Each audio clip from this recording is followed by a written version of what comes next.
Cockroach અને કીડીઓએ રસોડામાં જો આતંક મચાવી દીધો છે તો કેમિકલવાળા સ્પ્રે અને ચોક ફેરવવાનું છોડો. આ વસ્તુ છાંટી દો, ફરી ક્યારેય નહીં દેખાય. વરસાદની ઋતુ શરૂ થતાં જ ઘરમાં માખીઓ, મચ્છર, વંદો, લાલ અને કાળી કીડીઓ પણ દેખાવા લાગે છે. જો તમે પણ આ કીડીઓ અને કોકરોચથી એટલે કે નાની નાની વંદીઓ પણ રસોડામાં ફરતી હોય છે, એનાથી જો તમે પરેશાન છો તો આ ખૂબ જ સરળ ઘરેલું ઉપાયો અજમાવી જુઓ. પહેલો છે કપૂર અને લવિંગનો જાદુ. કપૂર અને લવિંગ બંનેની સુગંધ વંદાઓને બિલકુલ પસંદ નથી હોતી. એક ડબ્બીમાં થોડું કપૂર લો અને કેટલીક લવિંગ રાખી દો અને તેને તમારા કિચનના ખૂણાઓમાં અથવા તો પછી સિંકની નીચે રાખી દો. વંદાઓને આ સુગંધ પસંદ નથી હોતી, એના કારણે દૂર ભાગશે. દરેક 5-6 દિવસમાં તેને બદલી દો. લીંબુનો રસ અને પાણી. લીંબુની સુગંધ અને તેનો રસ બંને જંતુનાશક હોય છે. એક ડોલ પાણીમાં 2 લીંબુનો રસ મિક્સ કરો અને આ પાણીથી કિચન સાફ કરો. આથી કીડી દૂર રહેશે અને કિચનમાં ફ્રેશનેસ પણ રહેશે. બોરિક પાવડર અને ખાંડ. કોકરોચ ભગાડવા માટે આ સૌથી જૂનો પરંતુ અસરકારક ઉપાય છે. 1 ચમચી બોરિક પાવડર લેવાનો છે, અડધી ચમચી ખાંડ મિક્સ કરો અને તેને પાતળી લાઈનમાં તે જગ્યાએ છાંટી દો જ્યાં કોકરોચ વધુ આવે છે. ખાંડના કારણે તે ખાવા આવશે અને બોરિક પાવડર તેમને મારી નાખશે.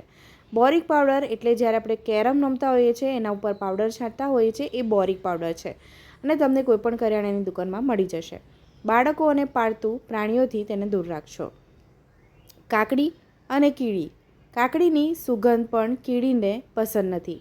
કાકડીને છાલને તે જગ્યાએ રાખો જ્યાં કીડી વધુ આવે છે, ખાસ કરીને ડબ્બાઓની પાસે, અલમારીના ખૂણાઓમાં અથવા સિંકની આસપાસ.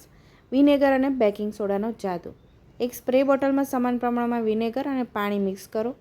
તેમાં થોડું બેકિંગ સોડા ઉમેરો. આ મિશ્રણને કીડીની લાઈન અથવા તો પછી કોકરોચના જગ્યાએ પર સ્પ્રે કરો.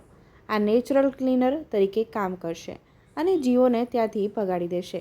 તજનો ઉપયોગ. તજમાં એન્ટીબેક્ટેરિયલ ગુણ હોય છે અને તેની સુગંધ કીડીને બિલકુલ પસંદ નથી. તમે તજના પાવડરને કિચન શેલ્ફ અથવા કબાટની કિનારીઓ પર છાંટી શકો છો. આથી કીડીઓ દૂર રહેશે. લસણ અને ડુંગળીનું મિશ્રણ. થોડું લસણ અને ડુંગળીની પેસ્ટ બનાવો અને તેને પાણીમાં મિક્સ કરીને તે જગ્યાએ રાખો જ્યાં જીવ વધુ આવે છે. તેની તીવ્ર સુગંધ તેમને નજીક આવવા નથી દેતી. મીઠું અને હળદર. કીડી ભગાડવા માટે હળદર અને મીઠાનું મિશ્રણ પણ અસરકારક છે. 1 ચમચી હળદરમાં 2 ચમચી મીઠું મિક્સ કરવાનું છે અને તે જગ્યાએ નાખો જ્યાં કીડીની લાઈન દેખાય.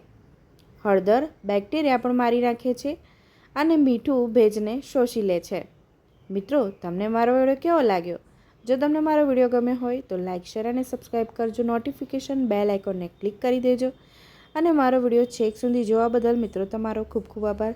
તમે મારો વિડીયો કયા શહેર અને કયા દેશમાંથી જોઈ રહ્યા છો એ પણ મને કમેન્ટમાં જણાવજો, જેથી હું તમને થેન્ક યુ કહી શકું અને મને પણ ખબર પડે કે મારો વિડીયો ક્યાંથી જોવાઈ રહ્યો છે.